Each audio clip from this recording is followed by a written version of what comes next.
Hello, everyone. Welcome inside the home office. I'm Craig D'Amico, and this is NEC Now. And today I'm joined by the head men's tennis coach for Bryant University, Ron Gendron. Ron, thanks so much for taking some time to join us today. Thanks for having me. Now, but before we get into anything else, let's just talk about life for a second. How are you doing? How's the family? How are things going over there in Rhode Island? My family's fine. My oldest daughter's a sophomore at Bryant. She's home. My youngest daughter's in 8th grade. She's home as well. Actually 9th grade. Made a mistake there. My wife is a middle school teacher, and she's home with the three of them, pulling her hair out. Good to hear that everybody's doing all right, though. Everyone's fine, and I'm fortunate I get to go to work every morning and get a little taste of normalcy. But I miss my guys. I'm not gonna lie. Now you're still going to work, so unlike a lot of people who are stuck at home in all this, you're not having a chance to do any like binge watching or anything like that in your free time. Oh man, I've watched so much Netflix. I ripped through Ozarks in like 5 days. I've been watching my fair share of TV. Now, the reason why we're chatting here mostly is because this weekend would have been the annual NEC Tennis Championships, our favorite weekend at Mercer County Park here in New Jersey. So instead of that, though, given the current climate, Coach, what is on your plans this weekend instead? Well, I'm refurbishing my office at the gravel bank, and probably going to get a little bit of sand sales because we're getting a little bit of a snowstorm here. So I'm just going to go to work Saturday, go home, and spend time with my family on Sunday. I mean, family is great, but still not as much fun as playing tennis, at Mercer County Park. You guys have had some great memories over the last 6 years with 6 championships. When you think back to some of the tennis championships of years past, what are some of the memories that stand out to you? Definitely the one that sticks out the most was Oliver coming back down 4-1 in the third set. Looked like we were out with the match tied 3-all. Oliver Welsh, epic comeback. That one sticks out. The Zach Morris third set blitzing of Wally when he just destroyed him. I think it was 6-0 or 6-1. Probably the best set of singles I've ever seen Zach play. And the one that I remember the most is the one we lost. The first one in our run where we lost 4-3 to FDU. And, there were some strange NEC rules, and due to my lack of experience and preparation, I wasn't prepared for a bathroom break taken by the FDU player at a pivotal time, and there was no point penalty assessed, and I let that get to me. And that taught me a lot about how I need to prepare every time that we show up for every match, not just a final. And I put that loss squarely on my shoulders. There's so many fond memories there, good and the bad. I learned a lot about college tennis those very special days in Mercer County, and I miss it a great deal. But we'll be back. One thing that stands out to me from that first year was your players getting that runner-up trophy. They kind of had the attitude like, yeah, we're not going to be getting that many of these runner-up trophies going forward, and you haven't. And I think you took on some of the responsibility. But I think your players kind of took it to heart as well to come back that next year. Oh, Dana was enraged. Yeah. Dana's still mad, and and that's what makes him a bulldog, and he's been a big part of our team this year. And what I really feel bad about this year's team is there are a couple things about this year that were very special. We had lost Mike Plute, Art Jakubowski, Matt Kuhar, and they played such big roles in that championship run. They were such big personalities and great players. And this group really took it upon themselves to really work harder than any team we've ever had, because they didn't want to be the one that dropped the ball. And this year was very special. We had a couple of really good out-of-conference wins. We had a great win over Georgia Southern. We had a really good early win against Lamar. We had a great schedule. The team was fit and strong. And then we had a great win over probably the best FDU team I think I've ever seen. I think that Jeff's done an outstanding job. He clearly had the freshman of the year this year, if there was a freshman of the year. That young man's a hell of a tennis player, and I'm excited he's in the NEC. Jeff clearly was the coach of the year. He had done a great job. He narrowed the gap. He caught up with us, But I think our player, who was the player of the year, Wilson, took it to that freshman on a big day.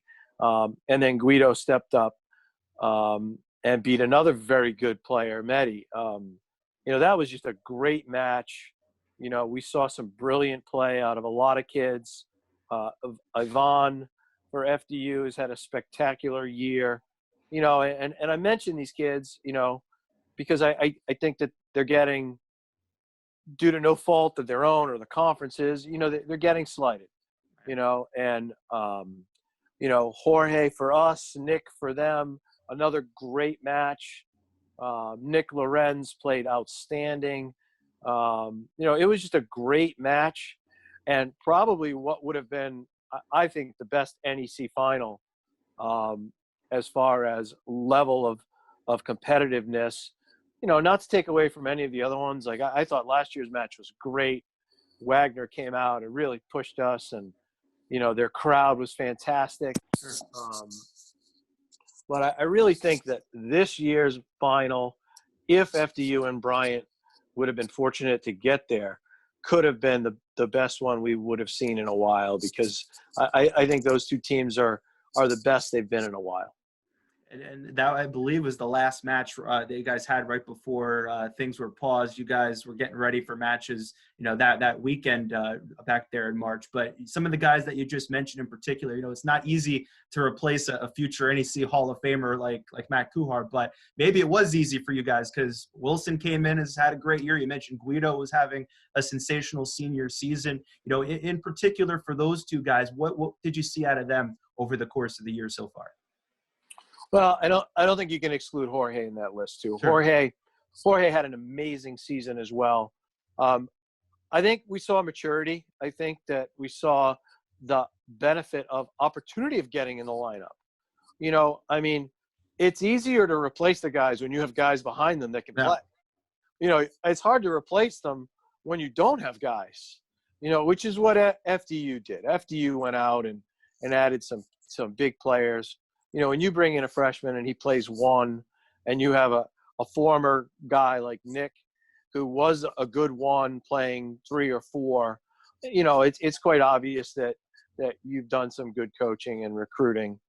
But we've maintained a steady supply of players, and with a lot of good people behind us, Brian Lomax, Dana Parzielli, Zach Morris, we have been fortunate to develop our freshmen, and maybe they don't start. I think if you go back and you look at the last 7 years, we've benched an NEC all-conference player every year.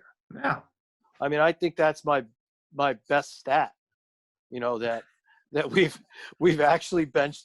I don't know if there are many coaches that can say that, but they've benched an all-conference player every year for 6 or 7 years.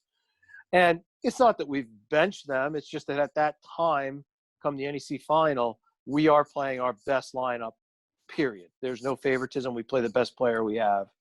And, I think that if we had gotten to the final this year, you would have seen 2 of last year's all-conference freshmen maybe not in the lineup. Right. Maybe they would have been, maybe they wouldn't have. But, one for sure wouldn't have. And I think it's that selflessness. We have a large team, that guys understand their role. They work hard, they prepare. And when the opportunity comes to get in a match, they're ready, and I think that's been the benchmark of our success. Not having a great one, but having guys in those roles that can become great 4, 5, and 6s. I mean, there's always going to be a 1. I mean, Right. A 1 doesn't win you a championship. No. 4, 5, and 6 do. When things were stopped, again, conference play was just starting to get going. When you had to have that conversation, when everything was handed down from the NCAA and the NEC that, rest of the spring is done, what was that conversation like with your players? What were some of the emotions going on at first? There really wasn't much to say or do at that point. We knew it was coming. We reached out to them the next day. We've been in touch, and everyone's doing fine. Everyone's home. It was the right thing to do with their families. It's unfortunate none of them are getting to touch tennis ball, which is pretty painful for tennis players. But I mean, that's our reality for right now. And with any luck, we'll be playing tennis the end of June, July, and hopefully getting ready for the fall season. You hope. I mean, you talk about social distance. Tennis is one of the most social distance sports there is because you're on opposite sides of the court. So hopefully tennis could be one of the first ones back. Although I know here in New Jersey, we're not allowed to go to parks or anything like that. So hopefully as they start to ease the restrictions, tennis can be one of the first sports out there. Yeah, we're hopeful. I mean, when the governors say we can get back in the parks on the courts, I'm sure we'll go. I would hope that tennis and golf are 2 sports that the NCAA decides to let go right away. But they're doing the right thing. They have everyone's best interest at heart, and I think there are much bigger issues here than tennis and golf right now, and hopefully we can all get back to normal sooner than later. And now switching gears a little bit, now that I have you here in this setting, I can ask you some questions I've always been wondering. First, as a tennis coach, if we said to you, you could only run like 1, 2, 3 drills at a practice, what would be like your 2 or 3 go-to drills that you would run for a practice if you had to stick with those for all right? Clearly, it would be, for me, it's serve, return, +1. So you have the server hitting a second serve, the returner hitting an aggressive cross-court return, and then the server hitting a forehand. Has to be a forehand. Then I would think the next drill would be a live ball. Again, it would be a deuce point play. So it would be a set play for what is your favorite play, your go-to play on a deuce point. Okay. 2 things that we practice quite a bit, so that when those big moments, those deuce points, which are so critical in this format that we play, come into play, that you can turn your brain off and rely on a set play, something that you've practiced over and over and over again. And I make them practice it a lot, and sometimes they get a little bored with it, but too damn bad. It's pressure points are the important points. Those. I'm the coach. This is really not a democracy. That's what we're gonna do. And if it were up to you, though, that would be the drill that you do for all time. So I also wanted to ask. Pretty much it is. If the NCAA came to you and said, Ron, we're going to let you change 1 rule about NCAA tennis. It could be a gameplay rule, could be a recruiting rule, scheduling rule, any type of rule. What would be the 1 rule that you would change in NCAA tennis? I would make lets. Like we play lets. I would have that throughout all the divisions. So okay, why is that? When Division I went to it, it was an interesting rule, and I think that it's kind of cool. Speeds things up a little bit. Once you start doing it, it's hard to go back the other way. I think it's pretty cool, and I like a little bit of chance. I like a little bit of luck. Like I think it's kind of cool. Now, at the moment, as we're speaking, there are no Bryant Bulldogs and there are no NEC tennis players, men's or women's at all, in the NEC Hall of Fame. Matt Kuhar, at some point over the next couple of years, most likely is going to change both those things. What are some of the memories that stand out with him? Well, I mean, the recruiting process, I didn't really recruit Matt until later in the game. Obviously, I'd known him his entire life. It's in your own backyard, yeah, pretty much. His father and I had been friends for a long time. I remember deadlining him and giving him a month to decide, and he sent me a wonderful letter 2.5, 3 weeks into that month period, committing, and I still have it to this day. It was a very nice letter. Obviously, I knew how great Matt would be, and we were very fortunate to have him. I think of Matt. I think of his redshirt year when Max Vogt stepped up and filled a role at 1, moved from 4 to 1. It was Matt's senior year. And, Max was a great student, an actuarial student, and his academics were very challenging. And we really didn't get to see how great of a tennis player Max was his sophomore and junior year because he just had too much work. Right. But when Matt Kuhar went down, I leaned on Max Vogt and I said, Max, can you do this? Because I'm not going to redshirt him if we can't. And Max looked at me and said, Coach, I'll put the time in. I got this. And he had a brilliant year. I mean, he had just an outstanding year, filled the 1 spot, not only held it, but had a winning record. He was outstanding. Obviously, the Oklahoma match for Matt when he blanked, an ATP player, first set 6-0. We saw the other kid smash a racket, and then as Matt is going into the second set, because at the big time stadiums they have beautiful scoreboards that are real time. The coaches and I really tried to slow everything down to give Matt a chance, to be the first NEC player to win a match at the NCAA tournament. And everybody slowed things down, started to make an extra ball. Time management was perfect.